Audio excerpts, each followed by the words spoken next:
കളി കൺട്രോൾ ചെയ്യുന്ന മധ്യനിരക്കാർക്ക് വേണ്ടി കാശ് വാരി എറിയുന്നതിനകത്ത് യാതൊരു കുഴപ്പമില്ലെന്ന് വിശ്വസിക്കുന്ന ആളാണ് ഞാൻ.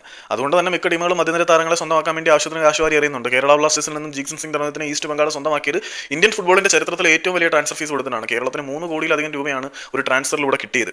അത് നിൽക്കട്ടെ, ഇപ്പം നമ്മുടെ ട്രാൻസ്ഫർ മാർക്കറ്റ് ഇന്ത്യൻ സൂപ്പർ ലീഗിലെ ഏറ്റവും മൂല്യമേറിയ മിഡ്ഫീൽഡേഴ്സിന്റെ ഒരു പട്ടിക പുറത്തുവിട്ടിട്ടുണ്ട്. അതിനകത്ത് വരുന്ന താരങ്ങൾ ഇങ്ങനെയൊക്കെയാണ്.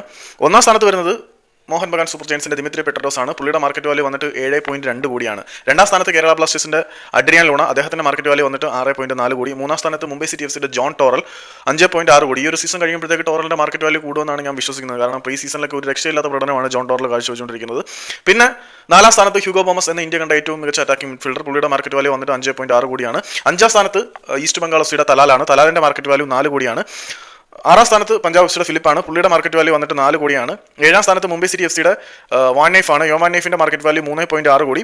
പിന്നെ എട്ടാം സ്ഥാനത്ത് വന്നിട്ട് എഫ് സി ഗോവയുടെ കാൽ മക്കോ ആണ്, അദ്ദേഹത്തിന്റെ മാർക്കറ്റ് വാല്യൂ 3.6 കോടിയാണ്. ഒമ്പതാം സ്ഥാനത്ത് നമ്മുടെ ഈസ്റ്റ് ബംഗാളിന്റെ സോൾ ക്രിസ്പോയുടെ മാർക്കറ്റ് വാല്യൂ വന്നിട്ട് 3.2 കോടിയാണ്. പത്താം സ്ഥാനത്ത് മുംബൈ സിറ്റി എഫ് സിയിൽ നിന്നും മോഹൻ ബഗാൻ സൂപ്പർ ജയൻസിലേക്ക് വന്ന ലാലങ് മാവിയർ ആൾട്ടെ എന്ന ഇന്ത്യൻ ഫുട്ബോളിലെ മിഡ്ഫീൽഡ് സെൻസേഷൻ ആയിട്ടുള്ള അപ്പൂയിയാണ്. അപ്പൂയിയുടെ മാർക്കറ്റ് വാല്യൂ വന്നിട്ട് 2.8 കോടിയാണ്. അപ്പം ഇവിടെ ജീക്സിന്റെ മാർക്കറ്റ് വാല്യൂ എത്രയാണെന്നൊരു ചോദിച്ചിട്ടാണ് ഇതിനകത്ത് ലിസ്റ്റ് ചെയ്തിട്ടില്ല. അപ്പം ഇതിനകത്ത് മാർക്കറ്റ് വാല്യൂ ഒന്നും അല്ല യഥാർത്ഥത്തിൽ ട്രാൻസ്ഫർ ഫീസ് ആയിട്ട് വരുന്നതും ഇൻഡിക്കേറ്റർ ആയിട്ട് വരുന്നതും. നെഗോസിയേഷനിൽ ഇത് കൂടും കുറയും, അങ്ങനെ ഒരുപാട് സാധനങ്ങളുണ്ട്. ഇപ്പം ഇതിനകത്ത് കാണുന്ന injury concerns, previous performance, age, ഇങ്ങനെയുള്ള കുറേ സംഭവങ്ങൾ വെച്ചിട്ട് ഈ മാർക്കറ്റ് വാല്യൂവിൽ കാണിക്കുന്ന വില എന്ന് പറഞ്ഞാൽ ഒരു ഏകദേശ സൂചിക മാത്രമാണ്. ഇത് ആക്ച്വൽ ഫിഗർ ആയിരിക്കണം എന്നൊന്നുമില്ല. പക്ഷേ ട്രാൻസ്ഫർ മാർക്കറ്റ് ഇന്ത്യയുടെ ഒരു സാധനം ഞാൻ പബ്ലിഷ് ചെയ്തപ്പം അത് ഓൾറെഡി കുറേ ആളുകൾ അക്സെപ്റ്റ് ചെയ്യുന്നതായതുകൊണ്ട് ഞാൻ നിങ്ങളിലേക്ക് ഷെയർ ചെയ്തു എന്ന് മാത്രമേ ഉള്ളൂ.